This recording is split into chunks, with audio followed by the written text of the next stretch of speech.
You ready? What did we all do before we were exposed to phones, tablets, and iPads?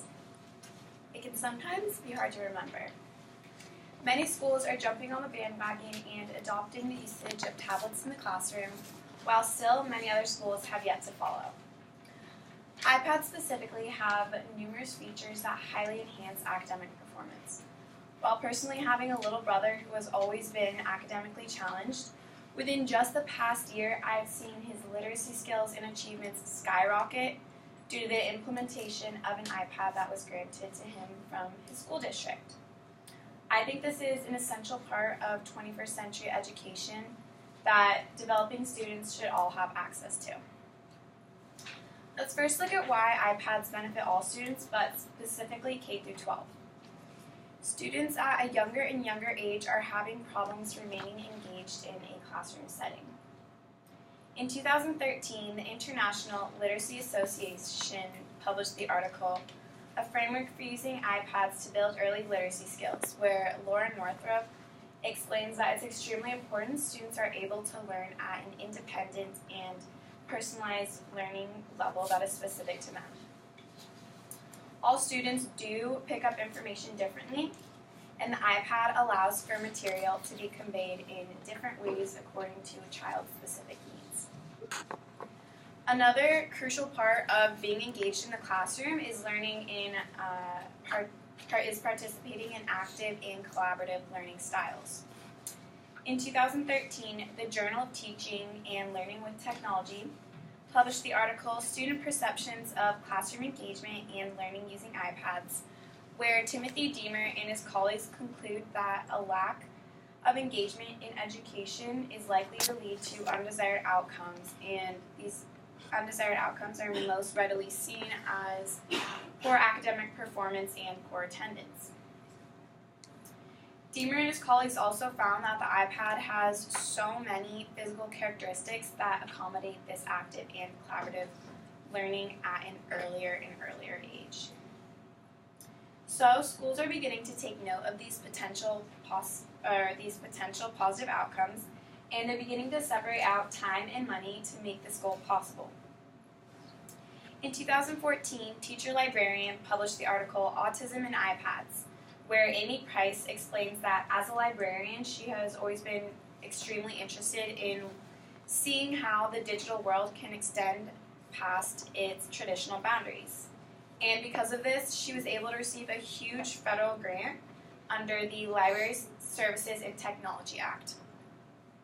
Apple is also obviously in support of this and came out with the Apple Volume Purchasing Program, which allows schools to purchase apps at half of their original price.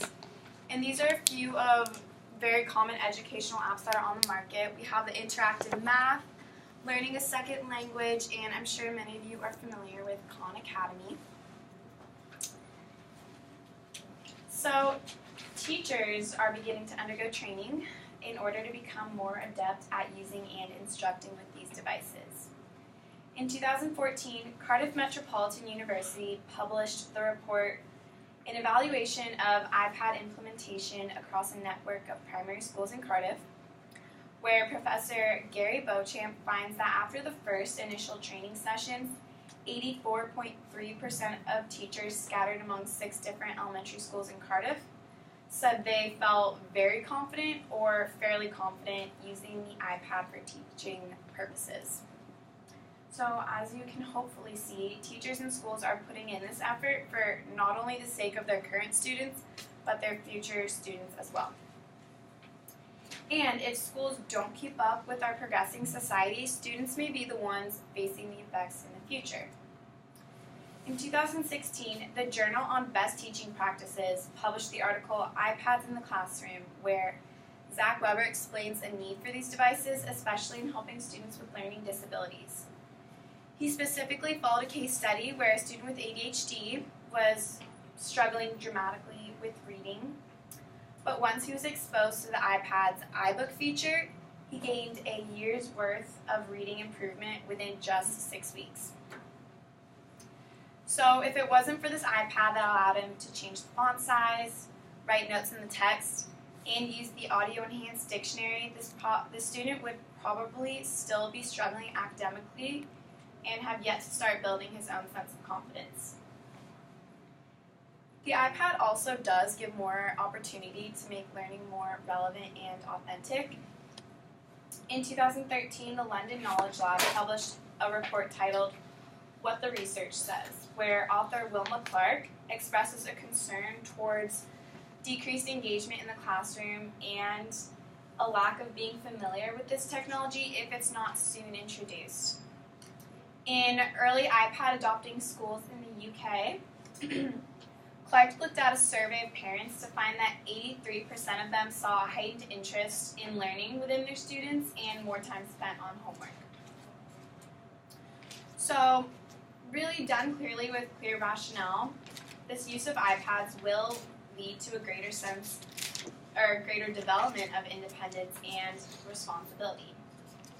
Published in 2011 by the Association for the Advancement of Computing in Education, author Doug Reed explains in his paper, New Technology, Old Issues, that iPads will change the level of independence students have because they are given a greater chance to explore their curiosities beyond the traditional classroom setting.